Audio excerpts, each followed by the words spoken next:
আসসালামু আলাইকুম সুপ্রিয় শিক্ষার্থী বন্ধুরা, আমরা ইতিমধ্যে থিওরি অফ ইকুয়েশনের বিভিন্ন টপিক শেষ করেছি। তো আজকে আমরা পেয়ার অফ স্ট্রেট লাইন এর গুরুত্বপূর্ণ কতগুলো এমসিকিউ নিয়ে তোমাদের মধ্যে আলোচনা করব। এখন x square plus 2xy plus y square সমীকরণটি কি নির্দেশ করে, অর্থাৎ এই সমীকরণটি কি নির্দেশ করে এটা আমাদের বের করতে হবে। তাহলে এখানে a ইকুয়াল টু হচ্ছে 1, b equal to 1, 2h equal to হচ্ছে, দেখুন এখানে যদি আমরা স্ট্যান্ডার্ড যে ইকুয়েশন আছে ওই স্ট্যান্ডার্ড ইকুয়েশনের সাথে যদি তুলনা করি, তাহলে স্ট্যান্ডার্ড ইকুয়েশনটা হচ্ছে x square plus 2hxy plus b square by square plus 2gx plus 2fy plus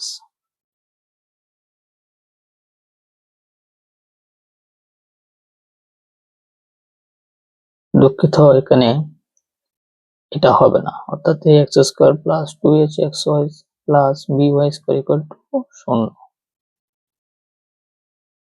এখন এই স্ট্যান্ডার্ড সমীকরণের সাথে যদি আমি এই সমীকরণটাকে তুলনা করি, তাহলে a ইকুয়াল টু হচ্ছে 1, b ইকুয়াল টু হচ্ছে 1, 2h ইকুয়াল টু হচ্ছে 2, তাহলে h ইকুয়াল টু হবে কত 1।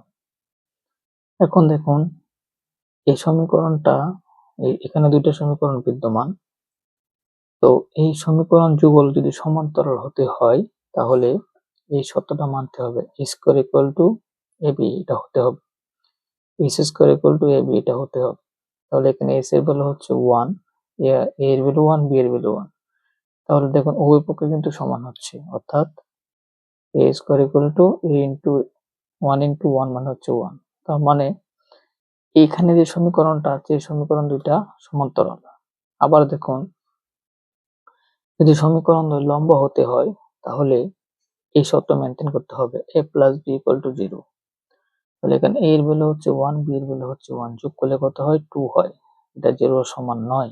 অর্থাৎ এই দুটা, এখানে যে দুটো লম্ব সমীকরণ নির্দেশ করতেছে এই সমীকরণ দুটো একে অপরের লম্ব হবে না।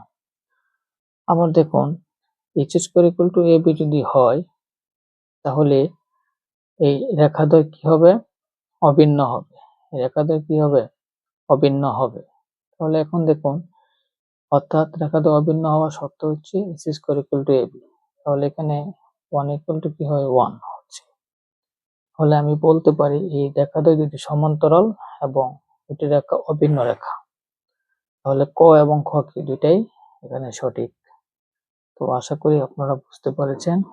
তো অবশ্যই আমার চ্যানেলটিকে লাইক, কমেন্টস এবং শেয়ার করবেন, বেশি বেশি ফলো করবেন। সবাইকে ধন্যবাদ।